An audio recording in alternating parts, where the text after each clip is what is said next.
General Museveni, before even he drops him, he must arrest him. If he is not arresting him, and the army commander, General Mbadi, they are doing the service to this country. A soldier is non-partisan. If we look at the constitution of Uganda and the EPDF Act. However, what is happening, this first son is taking everything for right. Me, I was in the army, I served there for 10 years. But I never saw soldier having beards like General Muhoozi, the way he's growing his beard.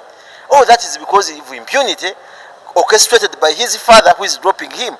So after dropping him, detain him at Machi in the military police.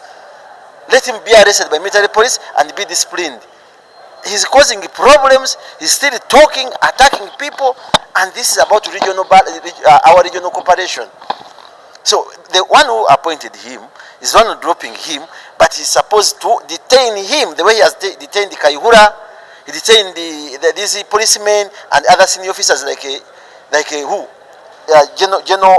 Sejusa. They all went through the same problems, and they never reached the extent where this young man has reached. But you see, the fact is, Muhoozi is not fully trained in the army.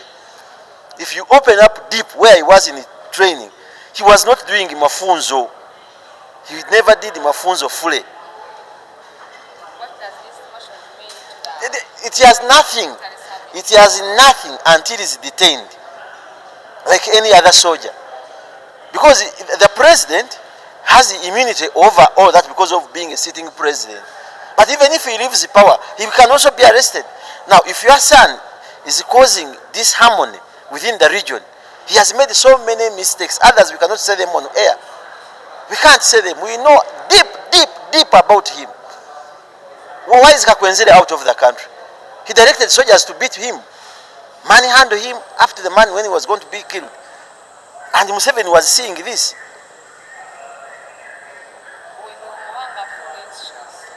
You see, the last army commander we had in this country was Kazin and Mugisha Muntu. The rest, I don't want to talk about them.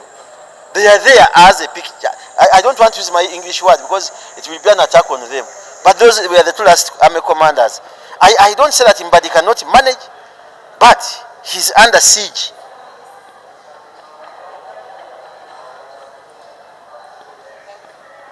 Congratulate General Muhoozi, like any other serving officer. Any promotion is worth congratulation. I think there is no one promoted in error, so it is worth the promotion. But also to promote General Muhanga. We have all been following what has been happening in Congo under Operation Suja. And really, there is all reason for the promotion. So he deserved this. It is also a message to the other serving officers that the promotions are normal. Anyone can be promoted. And at the same time, anyone can be dropped. Because ideally, you can say that General Muhoozi has been dropped from being in the command land forces. But in the army, you rather have a rank, a promotion of a rank than having a responsibility. So because the rank cannot be easily taken away, the jobs you can be reshuffled. Today you are here, the other, but the rank you always have it. So I want to take it in that spirit. But if what is on social media is also to be believed, that indeed General Muhoozi has been dropped, let those who are holding positions ask themselves that if the son of the president can be relieved of his duties, what about you who is in that position? So this is a lesson to those who are coming to this position, those who are in other positions, that you are not there permanently. We as politicians, there is always an attempt even after 5 years to either promote us or to demote us. So this one should also be normal. But also, I think if you follow what has been happening on social media, I think it is a lesson to us who use social media that we have to use social media responsibly. Responsibly in that just a single word, if we had to learn from what happened when Donald Trump was the president, just a single word would antagonize the entire European Union. Just a single tweet from Trump. So, and especially if you're in a position of influence. So it's not a normal Migade talking this and that, but there are certain positions that when they speak, when they write, when they comment, it is taken to be the comment of the commander-in-chief, which may not be the case. So we congratulate all these officers and we wish them well. This is not the end. I'm still questioning myself. After we have raised the alarm and also Kenyans raising alarm, the response and the communication by the Ministry of Foreign Affairs is empty. Why are they not mentioning that it is Muhoozi tweets? They are just silent and empty. The matter at hand is tweets by a one Lieutenant General Muhoozi, as he was before the promotion.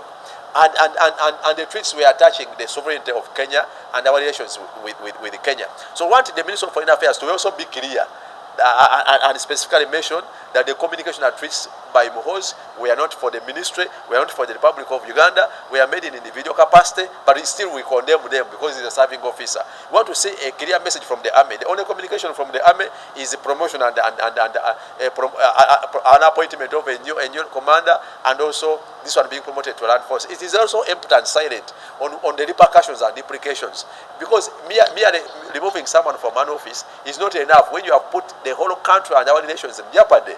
But nevertheless, removing General Muhoozi from being a commander is a welcome. Is welcome for us. First of all, we have been questioning his education, and his appointment and promotion. But we still question his promotion to a general, because if he cannot substantiate, he cannot prove, he cannot live a life of a lieutenant general. Will he manage living a life of a general? Because he will continue even being more reckless. He's a person you can't assign with with ammunitions, because he can end up shooting everyone. If he can be reckless with words, what will happen if he has all the full authority of anything? So I think also becoming a presidential advisor is a risk. We risk someone being advised wrongly. Now, but nevertheless, the response is in the panic, and it's an example that whoever is holding a public office and a responsibility, never think power is enough. Sometimes a simple trigger can remove you from office. But still, we cannot forget the bigger liberation we need as a country. We think also Mr. Museveni, it is this time to retire. It's not enough to retire these young ones who are making reckless mistakes, and also the old one who are sleeping on job remains on job. Why we want to see the same response being done for the Ministry of Finance, among others. We want to see the appointment of a new governor, Bank of Uganda, to reactivate our economy, among others. But otherwise, removing General Muhoozi is not news. We expected it because we even doubted his appointment. But as well, we know he will even be more reckless.